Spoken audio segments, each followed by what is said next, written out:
Номером Ильич Иманбеков от греха подальше просто-напросто выбивает мяч на угловой. Итак, к мячу бежит под 23-м номером Аброр Кадралеев. Именно он будет подавать этот угловой. Уже второй угловой на моей памяти у ворот лидера. Решили разыграть эту комбинацию. Так, ой-ой-ой, какая передача!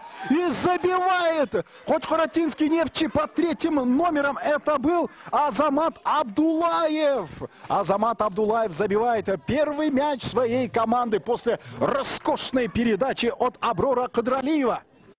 Было сыграно. В подыгрыше играет лидер. Так, 71 номер. Навес вперед на 18 номера. Асылбека Тынчыбек-Улу. Асылбек Тынчыбек-Улу возится с мячом. Оставляет на своего партнера. Ай-яй-яй-яй-яй. Слишком сильно получается. Сильным преимуществом сумели ликвидировать. Так, с мячом вторым темпом Султан Азаматулу. И в сегодняшнем матче, а пока Нефтчи, спокойно. Аброр. Передача вперед на своего партнера. Мама. Ой, какая передача. Подбирает. Находит себя. Удар. И Максим Староверов парирует мяч. Блеботи теряет позицию. Блеботи. Прямо из-под него выходил игрок. И Нефтчи. Ой, неплохо. Манас Карипов. Прямо в руки. Гринштайнның жиынтығы ойынша есеп сандары 0-1.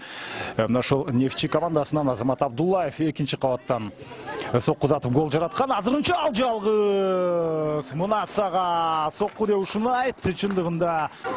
Отлично. В подкатах играют самоотверженно. И один из самых опасных игроков в составе команды лидер Асылбек Тынчыбек-Улу. Ой-ой-ой, какая была атака. Рустам Жылдызбек-Улу. Варианттың ішінде ең қауіпті ойыншы Далышев Азамат Абдулаев. Аны академия лидерінің ұзын бойлы ойыншысы қарап атады. Ешқандай қауіпті болып шыққан жоқ. Қаршы чауыл өзінің пайдасын беріші керек еле. Ал ұчырда бемне ол кетті. Қошымша уақыт берілген жоқ. Біз ал ұчырды көрбей қалдық. Тең башқысы ошентіп финалдығы шықырық жаңырды. Есеп 0-1. Мына Нефтчи командасы бірінші турдағыда елі көрсеткішменен екінші турда да жеңішке олды. Біз Нефтчине 6 ұпайменен